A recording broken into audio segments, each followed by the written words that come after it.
राधे कृष्ण आप सभी को। वैशाख मास के कल के अध्याय में नारद मुनि राजा अम्बरीश को वैशाख मास में स्नान की विधि बतला रहे थे। अब आगे वैशाख मास महात्म्य अध्याय 8। वैशाख स्नान की विधि बतलाने के बाद नारद जी आगे राजा अम्बरीश से कहते हैं, हे राजन, प्रतिदिन तीर्थ स्नान, तिलों द्वारा पितरों का तर्पण, धर्म घट आदि का दान और श्री मधुसूदन का पूजन, ये भगवान को संतोष प्रदान करने वाले हैं। वैशाख मास में इनका पालन अवश्य करना चाहिए। वैशाख में तिल, जल, सुवर्ण, अन्न, शक्कर, वस्त्र, गऊ, जूता, छाता, कमल या शंख तथा घड़े, इन वस्तुओं का ब्राह्मणों को दान करना चाहिए।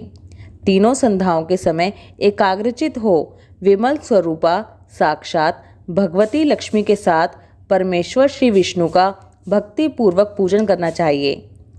फूलों और फलों से भक्ति पूर्वक श्री हरि का पूजन करने के पश्चात यथाशक्ति ब्राह्मणों की भी पूजा करनी चाहिए। पाखंडियों से वार्तालाप नहीं करना चाहिए।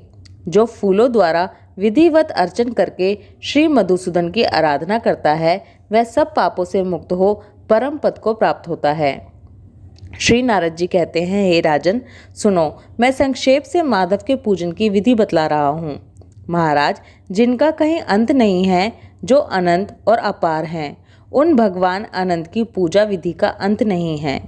श्री विष्णु का पूजन 3 प्रकार का होता है, वैदिक, तांत्रिक तथा मिश्र। तीनों के ही बताए हुए विधान से श्री हरि का पूजन करना चाहिए।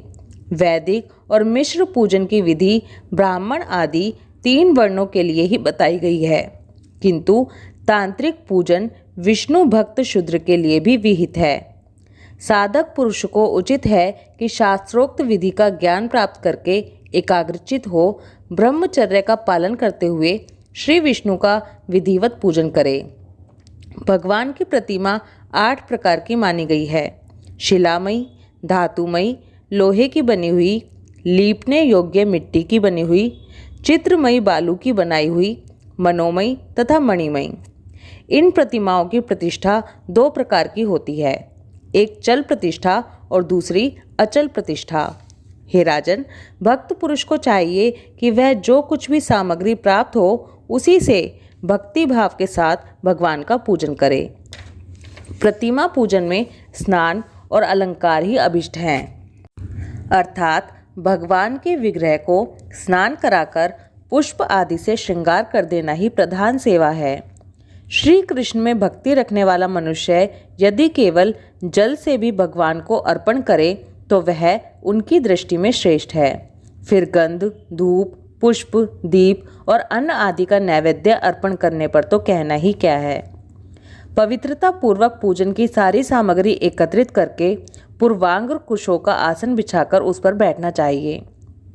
पूजन करने वाले का मुख उत्तर दिशा की ओर या प्रतिमा के सामने हो। फिर अर्घ्य, स्नान तथा अर्हण आदि उपचारों की व्यवस्था करें।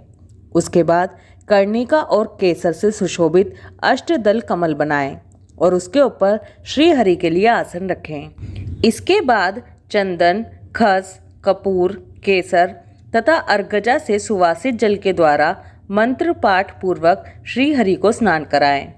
अगर वैभव हो तो प्रतिदिन इस तरह की व्यवस्था करनी चाहिए। स्वर्ण धर्म नामक अनुवाक, महापुरुष विद्या, सहस्र शीर्षा आदि पुरुष सूक्त तथा साम वेदोक्त निराजना आदि मंत्रों द्वारा श्री हरि को स्नान कराएं। तत्पश्चात विष्णु भक्त पुरुष वस्त्र, यज्ञोपवीत, आभूषण, हार, गंध तथा अनुलेपन के द्वारा प्रेम पूर्वक भगवान का यथा योग्य श्रृंगार करें। पुजारी को उचित है कि वह श्रद्धा पूर्वक पाद्य, आचमन्य, गंध, पुष्प, अक्षत तथा धूप आदि उपहार अर्पण करे। उसके बाद गुड़, खीर, घी, पूड़ी, मालपुआ, लड्डू, दूध और दही आदि नाना प्रकार के नैवेद्य निवेदन करे। पर्व के अवसरों पर अंगराग लगाना, दर्पण दिखाना, दंत धावन कराना, अभिषेक करना, अन्न आदि के बने हुए पदार्थ भोग लगाना, कीर्तन करते हुए नृत्य करना और गीत गाना आदि सेवाएं भी करनी चाहिए। संभव हो तो प्रतिदिन ऐसी ही व्यवस्था करनी चाहिए। पूजन के पश्चात इस प्रकार ध्यान करें। भगवान श्री विष्णु का श्री विग्रह श्यामवर्ण एवं तपाए हुए जाम्बूनद नामक सुवर्ण के समान तेजस्वी है। भगवान के शंख, चक्र, गदा और पद्म से सुशोभित 4 भुजाएं हैं। उनकी आकृति शांत है। उनका वस्त्र कमल के केसर के समान पीले रंग का है। वे मस्तक पर किरीट, दोनों हाथों में कड़े, गले में यज्ञोपवीत तथा उंगलियों में अंगूठी धारण किए हुए हैं। उनके वक्षस्थल में श्रीवत्स का चिन्ह है। कौस्तुभ मणि उनकी शोभा बढ़ाता है तथा वे वनमाला धारण किए हुए हैं। इस प्रकार ध्यान करते हुए पूजन समाप्त करके घी में डुबोई हुई समिधाओं तथा हविष्य द्वारा अग्नि में हवन करें। आज्य भाग तथा आघार नामक आहुतियाँ देने के पश्चात घृत पूर्ण हविष्य का होम करें।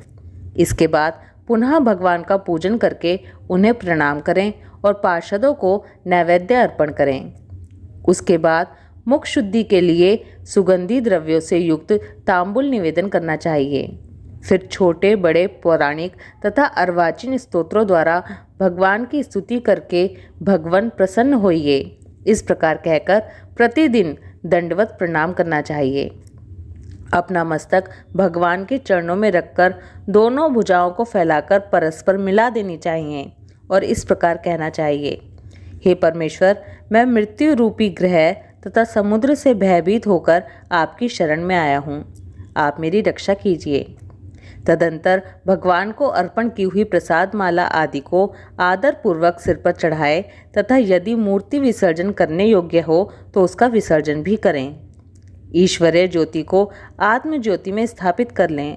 प्रतिमा आदि में जहाँ भगवान का चरण हो वहीं श्रद्धा पूर्वक पूजन करना चाहिए तथा मन में ये विश्वास रखना चाहिए कि जो संपूर्ण भूतों में तथा मेरे आत्मा में भी रम रहे हैं वे ही सर्वात्मा परमेश्वर इस मूर्ति में विराजमान हैं।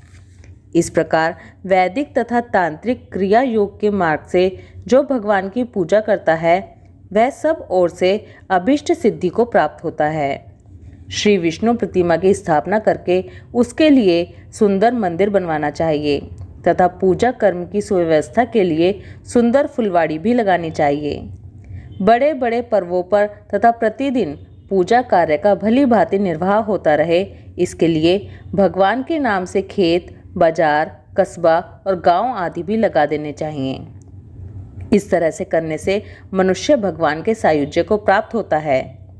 भगवत विग्रह की स्थापना करने से सार्वभौम के पद को, मंदिर बनवाने से तीनों लोकों के राज्य को, पूजा आदि की व्यवस्था करने से ब्रह्मलोक को तथा इन तीनों कार्यों के अनुष्ठान से मनुष्य भगवत सायुज्य को प्राप्त कर लेता है।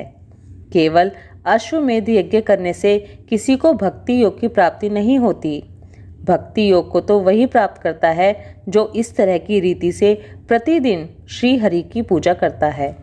हे राजन, वही शरीर शुभ कल्याण का साधक है जो भगवान श्री कृष्ण को साष्टांग प्रणाम करने के कारण धूलि धूसरित हो रहा है।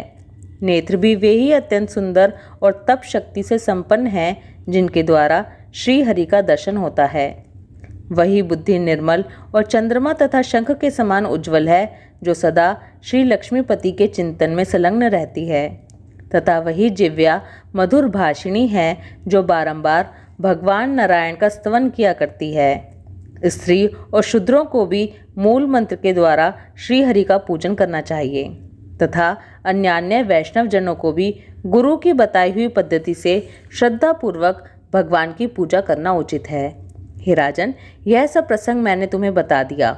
श्री माधव का पूजन परम पावन है। विशेषतः वैशाख मास में तुम इस प्रकार का पूजन अवश्य करना। सूत जी कहते हैं, महर्षिगण इस प्रकार पत्नी सहित मंत्रवेत्ता महाराज अम्बरीश को उपदेश देकर उनसे पूजित होकर विदा लेकर देवऋषि नारद जी वैशाख मास में गंगा स्नान करने के लिए चले गए। लोक में जिनका पावन सुयश फैला हुआ था उन राजा अम्बरीश ने मुनि की बताई हुई वैशाख मास की विधि का पुण्य बुद्धि से पत्नी सहित पालन किया। वैशाख मास महात्म्य अध्याय 8 समाप्त। ओम माधवाय नमः। राधे कृष्णा।